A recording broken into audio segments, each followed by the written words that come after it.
Fala, filhotes, vocês estão vivos? No vídeo de agora nós vamos falar um pouquinho dessa obra aqui, ó, Fábulas Italianas, do Ítalo Calvino, da Companhia de Bolso, edição especial e de comercialização proibida. Essa aqui, ó.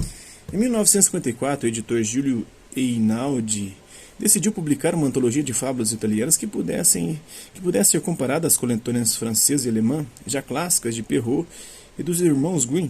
Encomendou a tarefa a um escritor jovem, mas de grande talento, o Ítalo Calvino. Autor de O Visconde Partido ao Meio e colaborador da editora, coube a ele selecionar suas 200 fábulas preferidas e recontá-las à sua maneira. O resultado é um livro delicioso, repleto de reis e camponeses, santos e ogros, plantas e animais extraordinários. Seja através do humor, do fantástico ou do mistério, os contos narram muito dos costumes regionais e da história italiana, mas falam sobretudo do universo comum da imaginação. É o texto integral aqui.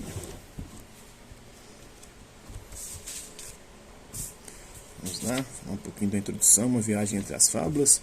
Tratava-se, porém, de um divertimento pesado e solene. Contudo, a hora da fábula já vinha soando desde os tempos do Rei Sol, na corte de Versalhes, onde nos estertores do Grand Siècle,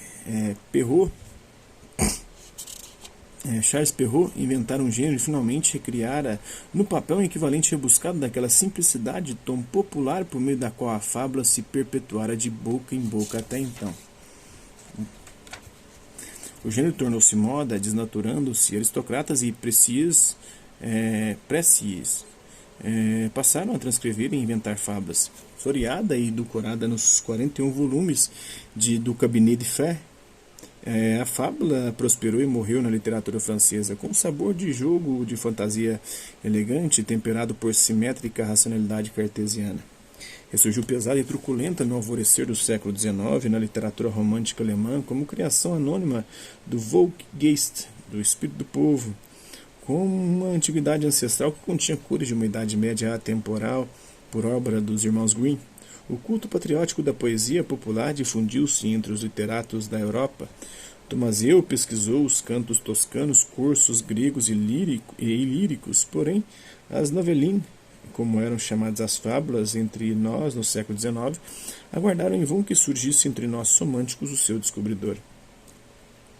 Educada na escola de Tomazeu, a condessa camponesa Caterina Percotto escreveu em dialeto friulano contos e lendas patrióticas e morais, algumas das quais foram coletadas da tradição oral e do filão dos autores didáticos, conservadores ao modo de Cantu, ou Sienense, Temístocle Grade, de 1824 a 1887. Em seus ensaios de leitura para os jovens do povo, traduziu fábulas para a fala dialetal, visando dar àquelas mentes o pão que considerava menos corruptor. Foram necessários diligentes estudiosos de folclore da geração positivista para que se começasse a escrever sob a imposição das avós. Eles acreditavam, com Max Miller, na Índia, pátria de cada história e mito humano, quando não de todo o gênero humano, e nas religiões solares, tão complicadas que, para explicar a aurora, inventavam Cinderela e, para a primavera, Branca de Neve. Entretanto, sob o primeiro exemplo dos alemães, Richter, Wolf em Veneza, Hermann Knust em Livorno e o austríaco Kneller na região do Trentino e depois Laura Gosenbach na Sicília, passaram a reunir Novelline, Angelo de Gubernatis na área de Siena, Vittorino Imbriani em Florença, na Campania e na Lombardia, Domenico Comparetti em Pisa, Giuseppe Pitrè na Sicília, alguns de forma aproximativa e sumária, outros com um escrúpulo que consegue salvar e fazer chegar até nós todo o frescor dessas fábulas. A paixão foi transmitida a um grande número de pesquisadores locais, colecionadores de curiosidades dialetais e de minúcias, que constituíram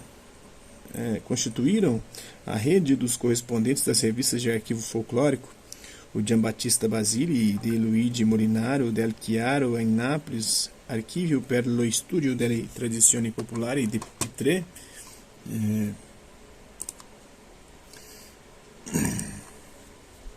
em Palermo, Rivista delle Tradizioni Popolari Italiane de Gubernatis em Roma, até mesmo Benedetto Croce, com 17 anos, ainda ignorando que perseguia um falso conceito, registrava os cantos e lenga-lengas que lhe ditavam as lavadeiras da região do Vômero para o Basile de Del Chiaro. Assim se acumulou, em especial nos últimos 30 anos do século, graças aos nunca suficientemente louvados demopsicólogos, como preferiram ser chamados, usando um termo cunhado por Pitré, uma montanha de narrativas extraídas da boca do povo em vários dialetos. Porém, tratava-se de um patrimônio destinado a ficar imobilizado nas bibliotecas dos especialistas e não a circular em meio ao público.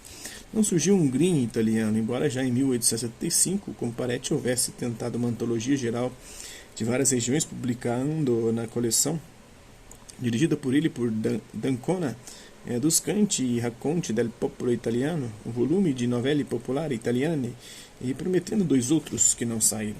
E o gênero fábula, enquanto era confinado pelos estudiosos em doutas monografias, não conheceu entre nossos escritores e poetas a moda romântica que percorreu a Europa de Tchek a Pukikin, mas tornou-se domínio dos autores de livros para crianças, tendo por mestre Collodi, que adquirira o gosto pela fábula nos Contes de Fées francês do século XVIII.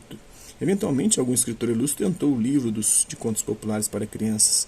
Lembraremos como excepcional o êxito poético Sera una volta, de Capuana, livro de fábulas alimentado ao mesmo tempo por fantasias e espírito popular. Recorde-se que Carducci levou as narrativas de tradições populares às escolas, inserindo nas antologias escolares organizadas por ele algumas novelinhas toscanas de Pitre e de Nerucci, e que D'Annunzio, no período de seu maior interesse pelo folclore, transcreveu e publicou com sua assinatura sob a rúbrica de Favoli ed Apologi da Cronaca Bizantina, algumas novelinhas da região dos Abruzos, coletadas por Finamori de Nino. Mas a grande antologia dos contos populares da Itália inteira, que seja também livro de leitura agradável popular pela destinação e não só pela fonte, ainda não surgiu. Seria possível fazê-la hoje? Poderia nascer com tanto atraso em relação às modas literárias e ao entusiasmo científico? Pareceu-nos que talvez só agora existissem as condições para produzir tal livro, dada a enorme quantidade de material disponível e considerando-se o distanciamento de um problema da fábula mais candente. Tendo as coisas chegado a esse ponto, alguém teve a ideia de que eu deveria escrevê-lo. O Ítalo Calvino. Esses são um trecho dessa obra, espero que vocês tenham gostado do vídeo. Quem curtiu, dá um like, quem não curtiu, dá um dislike. Quem se interessar pelo conteúdo do canal, só se inscrever, ativar o sininho e nos próximos vídeos as próximas notificações. Deixe também seus comentários, dizendo o que você tem achado dos vídeos, sugestões de temas e assuntos para serem abordados em vídeos posteriores. E colabore com o nosso canal, compartilhe os nossos vídeos e ajude-nos a chegar a maior número de pessoas possíveis. Gostaria de agradecer aos mais de 3.000 inscritos no nosso canal, agradecer também aqueles que garoto por conta de conteúdo do passam por aqui, deixando sua visualização, seu like, seus dislikes, seus comentários, e aqueles que compartilham os nossos vídeos, compartilham o nosso canal, seja aqui nessa plataforma do YouTube e outras redes sociais. Mas é isso aí, hasta la vista, babes, e até a próxima.